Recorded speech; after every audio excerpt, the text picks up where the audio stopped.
Okay, so thank you for joining everyone. Coding in Color is a program that is rooted in cultural knowledge. It's free for students and it has a value of approximately $14,000. IBOC instructors lead the boot camp that empowers you by future-proofing your skills and providing you with a lot of powerful tools to help adapt to the digital economy. You'll graduate the program as a full stack developer, meaning that you're ready to code for Web 3.0. The curriculum will support you with mentorship, training, projects, internships, group programs, as well as skills and programming to help with job opportunities. Either those with major companies, local tech companies, helping to accelerate your own career by having a technical background, or even starting your own business. We take a holistic approach to addressing the challenges of joining the technological fields and developing these skills. We do that, number one, by having a diverse, inclusive, and anti-racist approach to STEM, which is science, technology, engineering, and mathematics, and to help empower everyone on this call with all the tools they'll need to be successful. Number two is education, skills, and credentials, which is what the bulk of the course is going to be focusing on. And number three is pathways to well-paying jobs. Those jobs are multiple and they're growing as a part of the Canadian economy and global economy. So our teams include Tarek Tayab, myself. Our programming team includes multiple people, many of them graduates from the University of British Columbia, leaders in Amazon, leaders in the University of Toronto in AI, as well as Ms. Hafsa Zahid, who's here with us, and she'll introduce herself later. She'll be doing the course curriculum training. We also have an advisory team, including many outstanding members of society who believe in the project and have shared their support. We have the Honorable Jody Wilson-Raybould, who is the former Minister of Justice for Canada, as well as a First Nations chief, Dr. Wendy Cookier from the University of the Toronto Metropolitan University. And she's an expert in empowering women in technology and in education. What's the Zainab Center? In Sister Naima Ali from the president of the Somali Canadian Society BC, Jane Herteg, who's the director of the Resilience BC Hub, Terry Young, who's the chair of Success, which is one of the largest organizations, nonprofit organizations here in British Columbia, and as well as Corey Wilson. So she's the executive director of Indigenous Initiatives at the BCIT. And these folks, as well as the Minister of Education, for British Columbia, all believe in the power of coding in color to enact real social change and to help support all of us here today with bettering our lives and bettering our communities. We have, as I said, many supporters across the Canadian ecosystem, both in governments, nonprofit organizations, for-profit organizations, Indigenous communities also are supported by the program. And the real idea here is to help with addressing a major challenge that many of the jobs that we see today or the work being done is being automated. And over the next 10 to 20 years, the vast majority of them will become in one way or another dependent on a technological understanding. Many people who don't have that skill set and are early in their career will be at a disadvantage compared to those who are able to retain some knowledge and understanding of how technologies, computers, programming works at a basic level that will, no matter what their career, whether it's in education, whether it's in law, or if it's in computer science, all of these programs, they'll benefit from having a understanding of how programming works and to be able to do some of it themselves. It is really, in many ways, a new language that we all need to learn how to speak. It reflects for the United Nations Sustainable Development Goals for all of us on Earth. Like, these are the big programs that the UN has identified to work on together. And the one I want to really focus on is quality education and decent work and economic growth. The idea here is that these are practical skills and tools that will really help jumpstart all of those who graduate from this, our ability to create value and to receive wealth as a result of that value.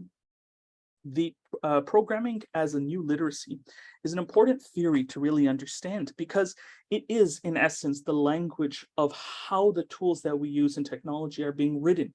And those who understand it will have a very different experience of using those technologies and creating new technologies than those who don't. Coding and color lessons are really taught to provide multiple complementary understandings of these languages, particularly Python and JavaScript, so that you as a student would be able to apply what you learn in many ways directly to the real world. The program curriculum we're going to go over, Hafsa will go over it in more detail, but it's a full stack engineering curriculum. This career path helps you from beginning, which means front end, to the middle, database management, and ending on back end technology, meaning how to create everything and tie it all together so that whether it's an app or a website or a piece of a platform or technology, you'll have an ability to understand how they work, what's needed to make them work, and how you can contribute. Here's an example, and this is not even the major tech companies. What I wanted to showcase with this is that there is such amazing opportunities for well-paying jobs, even with regular companies. It doesn't have to be a major company. Now, many people on this call might say, oh, well, I want to be a lawyer in the future, or I want to be a dentist, or I want to be archaeologist, whatever it is. There's many different career paths, but having the skills that you gain through this program will help amplify your career paths in any field that you choose. And at the high end for many of these jobs, it's six-figure income for entry-level jobs. Now, there are a few prerequisites for the program. For the majority of students, we're looking for 18 to 35. We always have exceptions because the idea is to be as inclusive as possible. Self-identified members of the IBOT community or women are most at need for this, as we mentioned from the job slides. You need to be a PR or Canadian citizen. I believe everyone is on this call. If you're an American citizen, that is also okay for the first cohort. You need to be able to speak and listen and read in English at an intermediate level, familiar with computers, have access to the internet, have access to your own laptop, regular access, and are committed to work on this program. So we've developed a schedule that's posted in the group chat that we can all review together a bit later, but especially for August, because come September, I know many people have school and there might be more requirements on our lives. For August, we really want to try and push forward to get momentum so that everyone will feel then sense their accomplishments. Hafsa is going to go into a bit more of the psychology of approaching coding as a student and as a profession, but it's very important to be committed and dedicated, which is why we shared the student commitment form, just so that we have this consciousness of how awesome an opportunity this is and how important it is for us to always, be grateful that we have this and then to practice that through excellence. There is, again, an importance in learning from people who are like us. Part of what we want to do is to highlight the role of IBOC and women mentors and instructors. So this course will be 100% taught by them. This is an overview of the education and skills that you'll gain.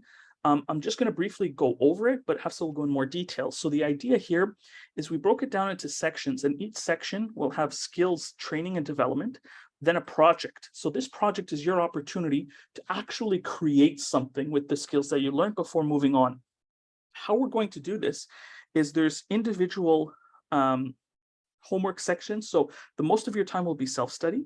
Then there's going to be the instructor session. So it's about 1 hour on Monday, Wednesday, Friday, plus 2 hours on Saturday, Sunday, and then group work. So most technology companies are based on a concept of shared work. So the group concept, the team concept is something we want to foster in all of you, and that you can work with each other on solving a lot of the programming challenges, the programming skill sets, and the issues. Now, there is one thing here that's important. There's no cheating in this course, because if you can find the answer, that is one of the skills that we want to actually empower you to learn. How to find solutions to programming is what programmers do. They go to Stack Overflow, they look at these, they try and figure out. So it's more about using a creative mindset. The most important thing, though, is to actually join the classes. Join the classes consistently is going to have a very positive impact on your long-term success for the program. Google, Meta, Apple, Microsoft, Netflix, Amazon, save the best for last. These large companies, they are, really leading the change in technology in our time, and all of them are trying to hire people just like you. They have a big need to fulfill their diversity requirements with people with different thinking, skill sets, and backgrounds. So please think that, the tools and skill sets that you're developing here have such a wide range of applications and usages. And the commitment that you show to achieving the goals that we've laid out for you is only going to be of benefit to you and your family, because it's going to prepare you for how to address one of the main challenges of our time, which is integrating and creating wealth and value in the digital economy. So thank you so much for listening. I'm going to pass it over now to Hafsa Zahid. So she's going to be going over this. Now, she's very modest, so she doesn't like to introduce herself, but I'll give her a brief introduction. So she's studying her PhD at the University of Toronto in biomedical engineering. Hafsa is a Canadian scholar recipient from the Government of Canada. She has been teaching coding and programming for 7 years, both at the University of British Columbia and the University of Toronto. And we did some math last night, and she's taught about 1,000 students over that time. So I think we're all in very good hands. So Hafsa, please take it away. All right. Hello, everybody. It's very nice to be here. We've been talking about having, the Coding in Color program starting for quite a while. And so it's really, really, really good being here with all of you, and that we have such a big cohort. Like it's very exciting. I do have a very different style of teaching / presenting, and so it will be far more conversational than the initial pitch. So, I mean, to start off, what Yusuf mentioned about how 90% of programming is literally looking for answers, it's correct, and it turns all programmers into answer seekers. But yes, so the this program, what it's going to look like for us is we're going to be using a syllabus online. This is through the Code Academy. I'll show you what the platform looks like in a moment, but what we'll be doing is during these lecture sessions, I'll be talking to you about the course content for that, like the lecture content. And then once we're done the like introductions about what it is you're going to be learning and what the like subject matter is, and I teach you a little bit about, so you're not staring at a screen and going, this is all new stuff. Once you're comfortable with that, then you'll be actually doing the work, the hands-on work. And I am going to be here to support you while you're going through the actual exercises. So before we get into all of that, there are two things I wanted to do. The first is we're going to run through a quick round of introductions, because this entire course is going to be extremely interactive, and there's going to be a lot of group work involved, and so it's going to be important right at the get-go to get to know who else is in your cohort and who you're going to be working with. And also I wanted to get some of the misconceptions out of the way right at the beginning, because a lot of people, me myself as well, when I first started, I'm like, oh, I'm not fit to code, and coding is like for the coder people and it wasn't something that I thought I'd like or be good at or want to do. I took my first coding class because it was a requirement for what was the co-op program during my undergraduate. So the co-op program, for those who don't know, is basically an internship work placement program. And they were like, if you want to get an internship, you have to do this introductory programming course. And at that point, I had no idea what it meant to program. And so a lot of you I know may be in that similar position right now, where this entire world of programming, or knowing to speak to a computer, is just out there, and that's okay. I believe that programming is a skill, and like any skill, it can be learned by pretty much anybody with practice and dedication. Another thing about learning a skill is that how fast you pick it up doesn't necessarily correlate to how good you are at it. So some people pick up coding really quickly, but they're not careful with the syntax or how they're going about doing it. Some people pick it up quickly and they're good at it. Some people, like, they do it well. Some people take the time, like they're a little bit slow at picking it up, but then they do really well. And some people take the time, find out it's not really for them, and then they don't move forward, but that's okay as well. What I want you guys to focus on is that speed is not correlated to anything. You take your time with each lesson. Whenever you don't understand something, ask about it, because we will be moving forward at a pretty fast rate. I'm thinking, one topic per lecture, and we have quite a few lectures per week, which means that, if you fall 2 or 3 lectures behind, it's going to be kind of difficult to keep up. So make sure that you clarify whenever you have a question, and if you are struggling, just reach out and we'll get you right back on track. So on your end, what I need from you is to do the homework, do the attend the classes, keep up with what we're doing, so that you can stay on track. And for me, what I'll be offering you is just support and guidance. So basically, whenever you get stuck, make sure you ask. So you can use, we'll be using these Zoom chats. You can unmute yourself anytime and pitch in with a question. You can pop it in the chat. If you don't want anyone to know that you're asking the question, you can always private message. So there's a lot of avenues, but make sure you get the questions out there and the answers will come your way. Let me see here. So, okay.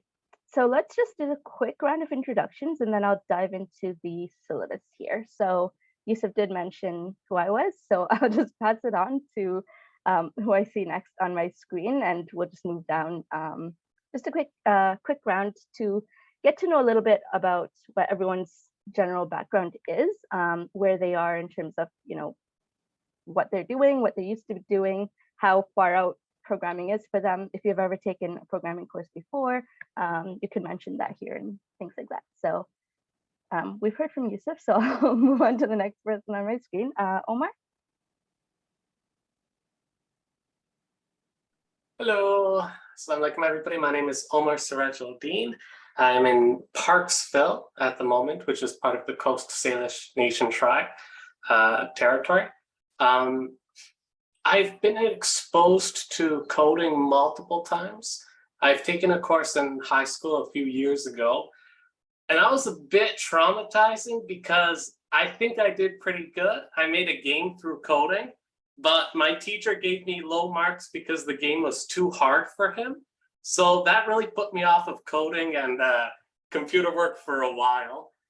Other than that, my brother Ali, he's a coder, he's into it. I have a lot of friends who work in computer science industries and things like that. Overall, I really do look forward to it. Awesome, thank you, Omar. Next up, I have Sister Aisha. Yes, Assalamu alaikum, everyone. This is my first time to learn coding. I think most of you here already know me. I see all the names here on the screen, but Alhamdulillah, I have done the Alima program and I just completed the Muftiya program. Alhamdulillah. Wow, that's amazing. Last week, and now I'm on to thank you so much, and I'm on to this. So I'm a I'm a newbie here, so I have zero idea, zero clue what we are doing here, but inshallah I'm looking forward to learning from you, and I'm so very grateful to have you as my teacher. Thank you so much for sharing that. And it's okay to not like it's like, you're a complete expert in a certain field of knowledge, and it's a new field of knowledge here, but you'll pick it up very quickly, I'm sure of it. The next person I have on my screen here is Sauda.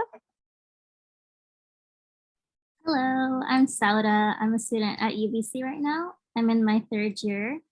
I took one comp sci course in my life, and it was much harder than I thought it would be. So it kind of scared me.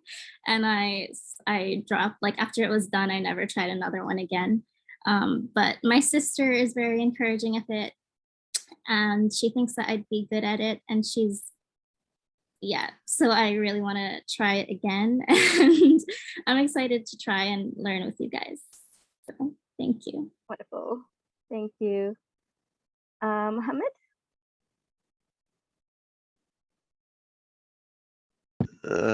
Hello, I'm Mohammed, and my experience with coding is that I took a course for it in grade 9 and I made a website and a Tron game, but I forgot how to do everything.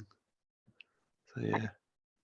Okay, that's awesome. So you've had some experience with what we'll be doing in this course, and hopefully it can rehash your memory and get you going and learning even more, like building up your knowledge base even more. Hafsa? Assalamualaikum. Hi. I'm currently a third-year student at UBC, and I'm studying human geography and urban studies. And I've had little to no exposure to computer science, so I'm looking forward to learning a new skill set. Awesome. Okay, that's great. I don't know what human geography is all about, so I'm curious about like how you might, use your newfound knowledge and apply it to what you're doing. Like that's always an exciting thing to explore. Thank you. Rahma? Assalamu alaikum. My name is Rahma, and I'm in my 4th year of university. I'm getting an English degree, and so I've had no experience to coding, but I'm interested in seeing what I can learn. Wonderful. Okay, that's awesome. I have an iPhone here that doesn't have a name. iPhone? I think it's Khadija. Oh, is it? Okay, Khadija?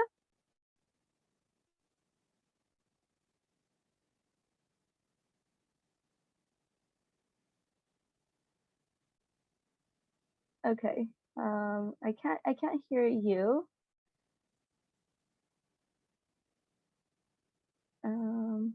Did we get you, everyone? Okay. Tarek, did you want to introduce yourself? Are you going to be joining the program itself, or just for this class? Are you here? Assalamu alaikum, everybody. I'm going to be auditing, do what I can to learn and join as many of the sessions as I can.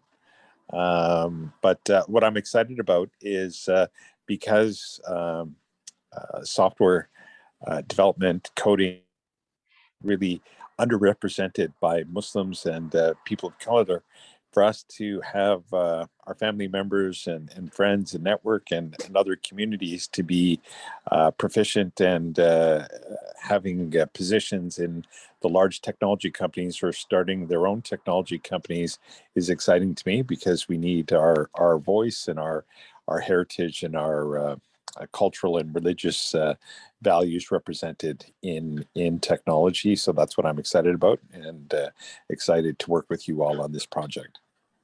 That's awesome. Thank you. You touched on a lot of like really key points about the inclusion of like having Muslims in the workforce for creating computer related things is very important, because there's a lot of there's a lot of problems that happen when the people who use the technology aren't involved in making it. So thank you for sharing that. And Yusuf, I know we skipped over you in the beginning because you had just given your little spiel, but do you want to share your background, your program so far? Yeah.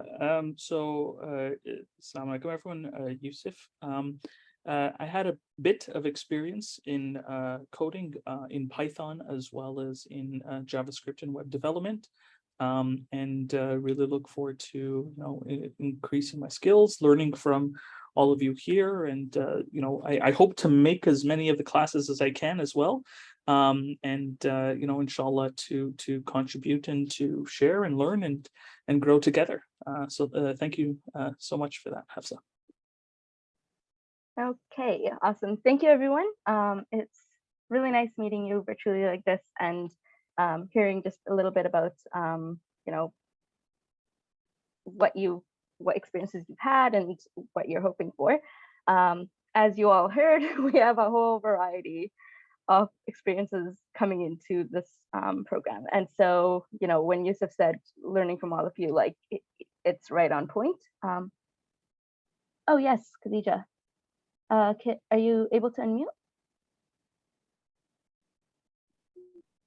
She said she can't. So I think you will have to unmute her microphone. Oh, I see. Whoops, not sure what I did there. I asked her to unmute. She can, but she has to unmute herself.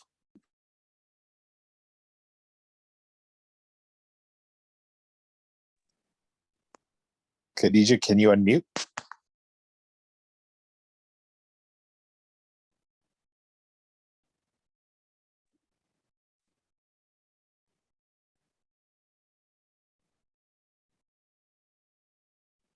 I think she's having technical difficulties. Maybe later on, or later in this class or the next one, she can introduce herself. Okay, that sounds good. Yeah. At any point, whenever whenever you're able to unmute Khadija, you can just jump in with a quick introduction about yourself and your background. What I just wanted to mention was, you know, we heard how different our cohort is based on backgrounds and, you know, level of education and where, like, what you're doing and what your future plans are. But when we're coming in together to do these programming courses together, I want everyone just to keep in mind that everyone is coming from a different level of experience. And so if somebody is zooming ahead and, you know, you're struggling with like chapter 2, don't worry about it. That's okay, because, you know, there's a whole bunch of reasons why they might be doing it faster. The only thing we want to keep, the only thing that we'll be using to keep everyone nearly on the same track is the syllabus and every lesson that we're doing. As long as you're keeping up with the class itself, that's perfect. And again, even though I have taught for many years now, over 6, closing in on 7, but this is my first time doing this specific syllabus. And what that means for all of you is that the pace that I set will be set based on the class itself. So I'll be starting off, I'll set a pace, but depending on how well everyone is keeping up with that pace, we might adjust the pace itself. So again, make sure you let me know if, you know, if you're like, ooh, this is way too fast and, you know, I still haven't understood the last 10 lessons, but we're moving on to to the next few. Just make sure you let me know, and we can always set the pace according to how everyone's doing. Okay, so I want to just use the rest of today's class to introduce you to the platform that we're going to be using, just so you know what to expect once you have access to the platform. And just a quick question to Tarek, to Brother Tarek and Yusuf. Do we have a timeline for when everyone's going to be? Yes, so we'll get that sorted out within the next day or so. After today's class, that's the next thing to look at. Okay. So I'll go ahead and share my screen now. This is the Code Academy platform, and this is basically what we're going to be using for the course materials. What you see here, I've already registered to this career path, which is the full stack engineering, as Yusuf mentioned earlier. This here, so once you log in, you'll be seeing this dashboard, and you can basically subscribe to any of their courses. There's loads and loads and loads. So if you feel like, you know, the work from this class isn't enough and you want to do more, you're free to explore whatever other course there is. But for us, we'll be focusing on this one here. Whoops, let me just, okay. So the syllabus itself, you'll see very quickly, it's a lot of content, but we'll go through it at a pace that is consistent and also fit to your speed. And so we'll get through it. And the target is to get through it within 6 months. Again, some of you might finish a little earlier or later, depending on your own, how much time you put into it, is how I'll put it. If you put in more time, you can finish it earlier. If you don't keep up with the lectures, it'll be difficult to finish within 6 months. Okay, so here we have, sorry, one moment. All right, so the syllabus itself, you see on the right here, we have 96 projects. 6 of these are going to be group projects, and the rest of them are going to be small little, kind of like mini projects to try your hands on, but they're going to be within the course itself. 6 of them are going to be bigger projects that you're going to be working with each other about. We'll figure out the groups themselves once we get closer to the first project. There are 168 lessons, and this has to do with, you know, how many lessons how many of these lectures that we have per week. We have a lot. The reason is because we have a lot of lessons to cover. I'll try to go through 1 lesson a day, like 1 of each class, but again, depending on, you know, sometimes some of the lessons themselves are a little more complex and they might take more time. So then we'll see if we need to split it over multiple lessons or not. So the first, let me go here. So the syllabus itself, as Yusuf mentioned in the overview, it sort of covers many different aspects of what it takes to build like websites and apps that are useful and that work. So the first section, quick question, Yusuf, is there a like overview picture that we can show instead of like scrolling through all of the different?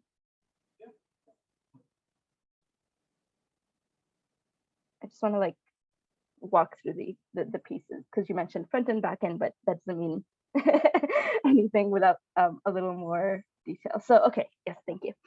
So all of these bullet points here cover the main modules that are inside of the whole program. The first part of it, so here it's color coded. So the first part of it is a section that teaches you how a website looks. So when you open up any website on your computer, right, you have a nice pretty web page laid out in front of you.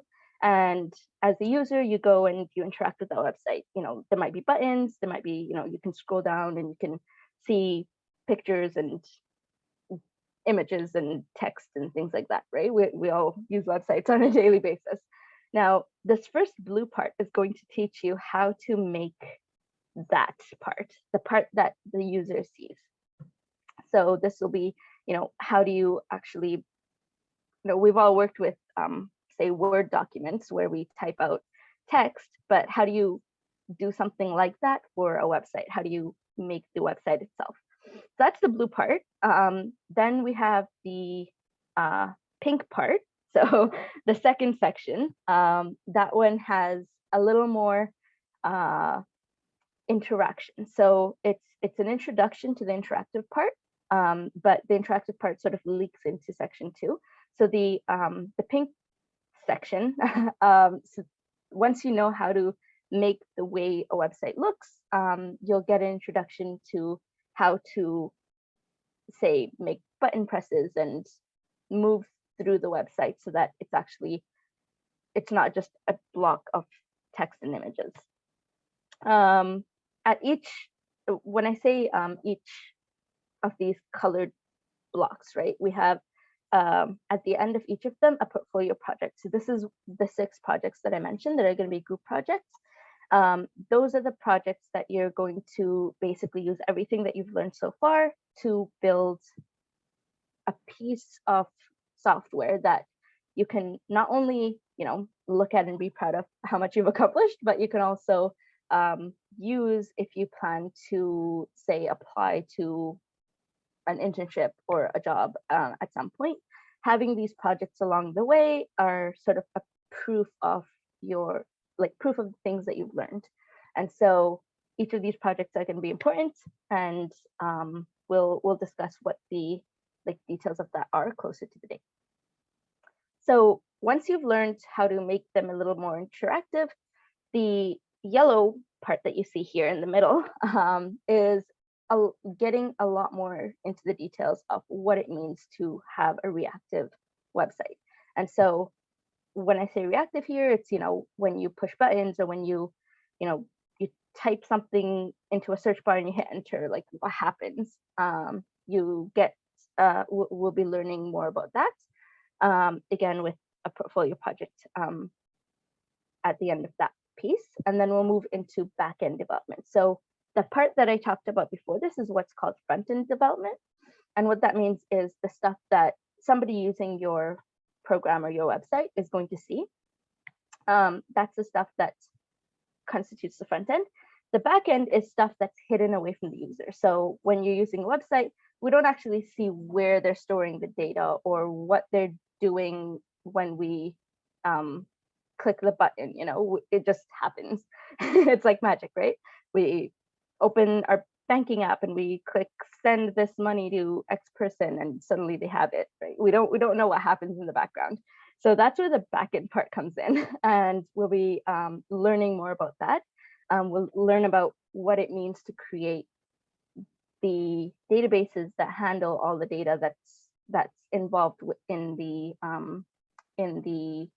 website itself. And once we know how to build the backbone, the logic and the data storage and memory and things like that for the background of the website, you'll have another one of those projects. And then we move on to basically integrating the two pieces that we learned so far. So we had the front end, then we learned all the back end stuff, and then you'll learn how to make a whole piece, right? Putting them together and creating something that has a pretty front end, and then it also interacts with the back end.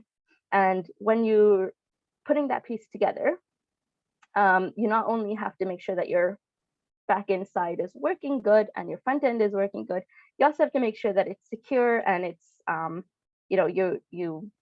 if I log into my bank account, I'm not suddenly looking at somebody else's. It's, the user has to match what they're seeing and things like that. And so we'll be learning about all those little important pieces that need to be considered when you're putting front end and back end together. And then finally, after another one of the portfolio projects, we'll be moving on into the last stretch of the course. The last stretch of the course is sort of taking a little bit of a segue off of what the main course is about and filling in a little more of the logic side of programming, is how I think about it. So that side is things like, how do you make your entire program more efficient? So this has to do with what kind of data structures you're using and what kind of algorithms you're using. So I just threw out two words. We'll talk more about what those mean later on, but it's basically questions about how your program is storing data and how it's using it. So we'll run into, we'll go to that part of the course near the end. And then you'll have your final portfolio project, which basically is going to be a all-out unleash your creativity, make something that you want to make kind of project, and then you will be done. So that's the high-level overview.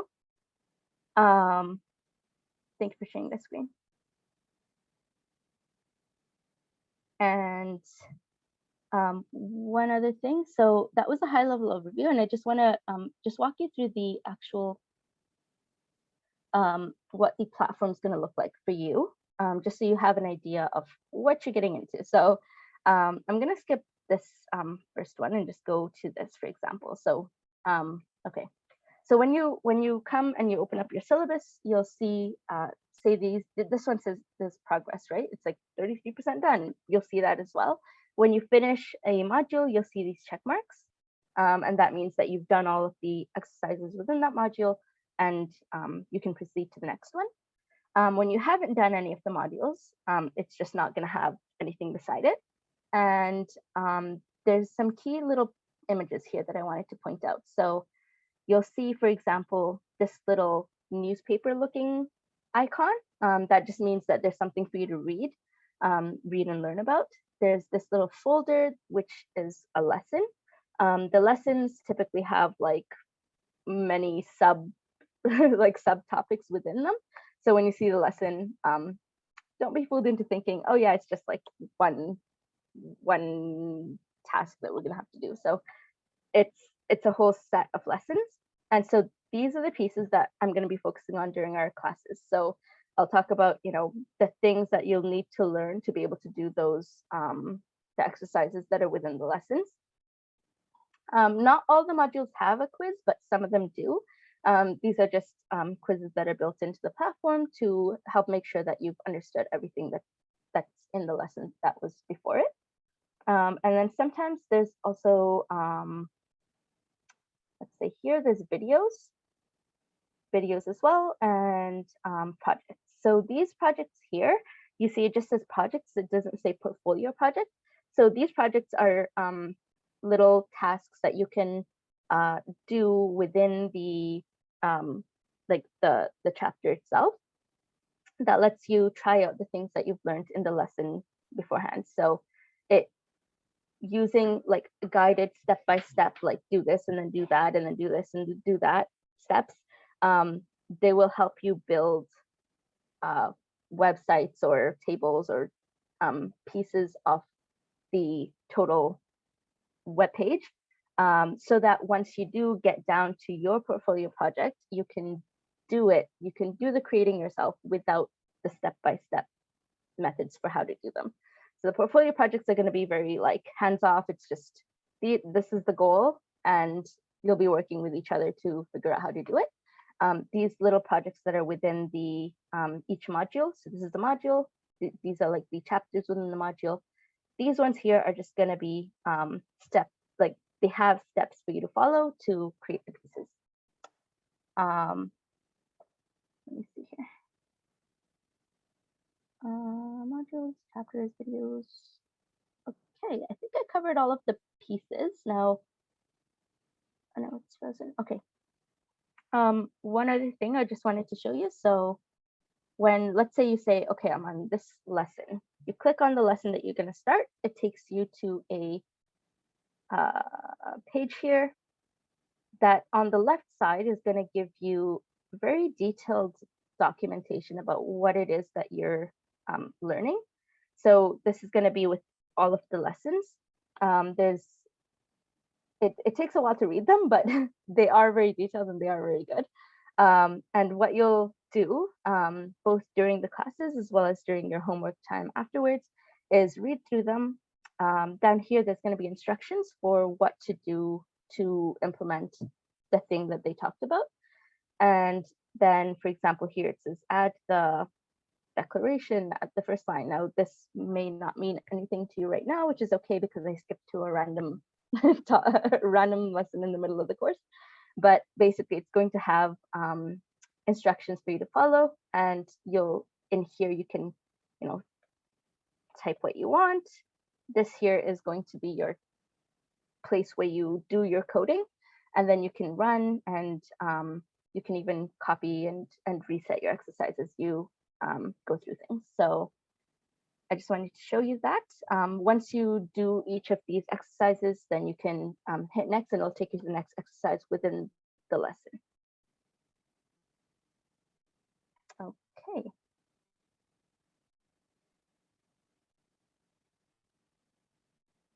Okay.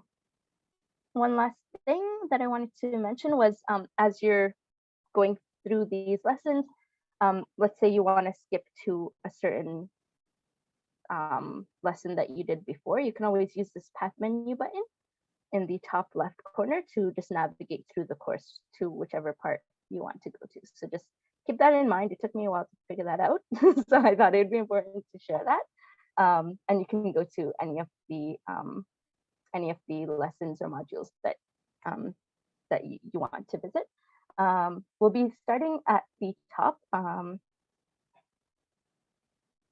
Yeah, these are just informational. So on Saturday, what we'll be doing is going to this first overview of web development module.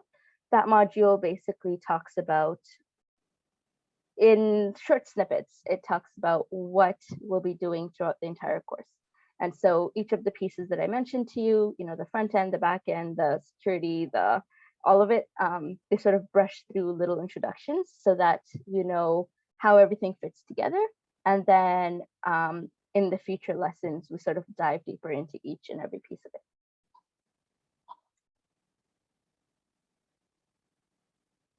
I think that's everything I have to say. And I think because now we're nearing the end of the first course, we can open it up for questions in the last 10 minutes. I did want to mention two things. Number one, within the next day or so, you should all receive instructions for how to set up your Code Academy portfolio. And any questions about that, please feel free to shoot me an email or text in the chat and we can sort that out. And the second thing is that, as Hafsa said, the first class after today, so today was the intro class, the first class is going to be on Saturday, which is going to be a 3-hour class. So it's going to be 2 hours instruction plus 1 hour group work and conversation with each other to go over what we learned.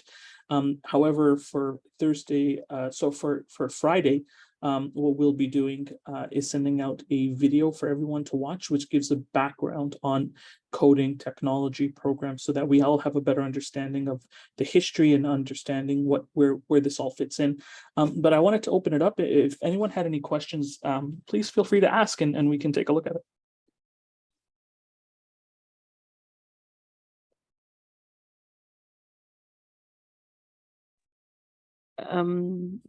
So the schedule for the classes, it's not set yet for this month, the timing, like from what time to what time, I suppose you will be setting that up with the students, with the participants, or? Yes, so the class timings this month, August, are a bit heavier because we want to get everyone started and on their way before classes start again in September for school. I'll repost the times to the chat.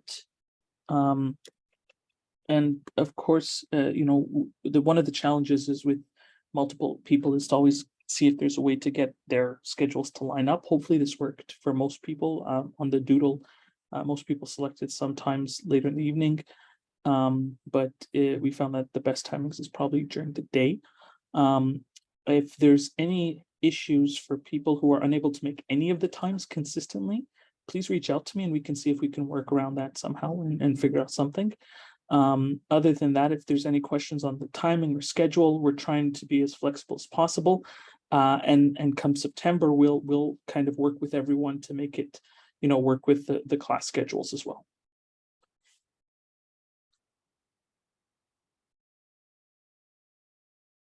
Okay, Jazakallah, thank you.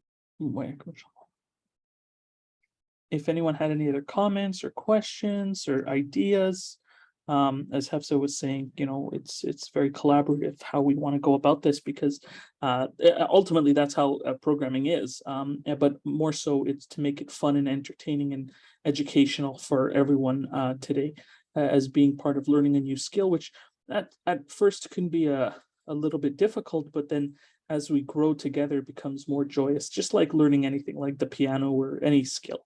Right? Like, at first it's hard and then it gets easy and then it gets fun. So if anyone had any questions about today, if not, then we can end a little bit early and we'll be sending out this recording as well as more details in the coming days.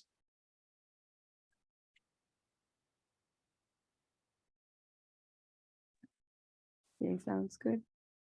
Okay, everyone, thank you so much for joining. Really excited to be with you on this journey.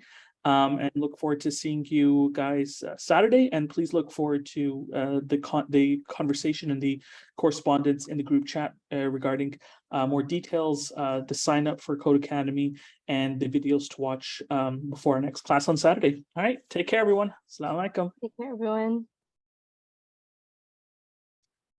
Cool people, really good.